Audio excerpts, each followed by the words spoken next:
నమస్కారం. కేశినేని నాని ఈ పేరు గత వారం రోజుల నుంచి గట్టిగా హల్చల్ చేస్తుంది. ఆయన స్వయానా తమ్ముడు విజయవాడ ఎంపీ అయిన కేశినేని చిన్నిపై అవినీతి ఆరోపణలు చేస్తున్నారు. అవేంటంటే ఆంధ్రాలో మద్యం కుంభకోణంలో అరెస్ట్ అయిన రాజ్ కసిరెడ్డితో కేశినేని చిన్నికి దగ్గర సంబంధాలు ఉన్నాయని, అలాగే అనేక ఆర్థిక లావాదేవీలతో ముడిపడి ఉన్నాయని చెప్పి ఆయన ఆరోపణలు చేస్తున్నారు. స్వయానా ఈడీ అలాగే ఆంధ్ర రాష్ట్ర సీఎం కూడా ఆయన లేఖలు రాయటం జరిగింది. ఆయన దగ్గర ఆధారాలు ఉంటే ఖచ్చితంగా అవి ప్రభుత్వానికి ఇస్తే ప్రభుత్వం తగు చర్యలు తీసుకుంటుంది. కానీ అవేమీ చేయకుండా కేవలం ఆరోపణల వరకు మట్టుగా ఆయన చేస్తున్నారు. అసలు ఆధారాలంటూ ఉంటే తాడేపల్లి ప్యాలెస్ ఊరుకుంటుందా? ఊరుకోదు కదా. సరే, ఈ విషయం కాసేపు పక్కన పెడదాం. నేను రాముడు లాంటి వాడిని, నేను చాలా మంచివాడిని అని కౌర్లు చెప్పే కేశినేని నాని అసలు ఆయన చేసే గోల్మాళ్ళు, ఆయన చేసే మాయలు తెలిస్తే అందరూ ఔరా అనక మానదు. కేశినేని నాని విజయవాడలో జెడ్ అనే ఒక 5 స్టార్ హోటల్ నిర్మాణం కోసం సుమారు 30 కోట్ల రూపాయలు బ్యాంకు నుండి లోన్ తీసుకోవటం జరిగింది. హోటల్ నిర్మాణం పూర్తయింది.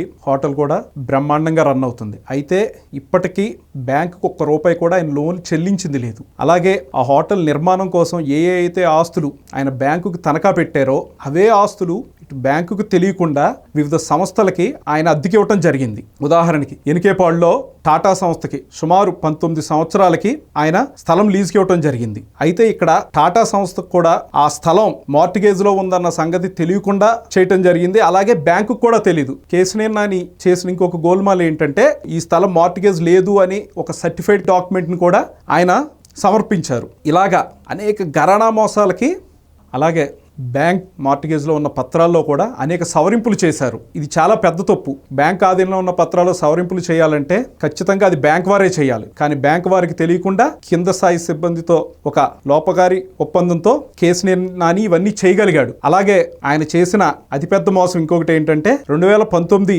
ఎన్నికల అఫిడవిట్లో సుమారు 30 కోట్ల రూపాయలు ఆయనకు అప్పు ఉందని చెప్పి చూపించారు. కానీ 2024లో కూడా అదే అప్పు ఉందని చెప్పి చూపించారు. అంటే సుమారు 5 సంవత్సరాల్లో అప్పు ఉంటే వడ్డీ పెరుగుతుంది కదా. మరి ఆ లెక్కలన్నీ ఏమైపోయాయి? సో కేశినేని నాని చేసే గోల్మాళ్ళు అనేకం, దాంట్లో ఇవి కొన్ని మట్టుకే. సో ఇప్పుడు గురువింద సామెత ఆయనకి ఎందుకు కరెక్ట్గా యాప్ట్ అయిందో మీకు అర్థమైంది అనుకుంటా.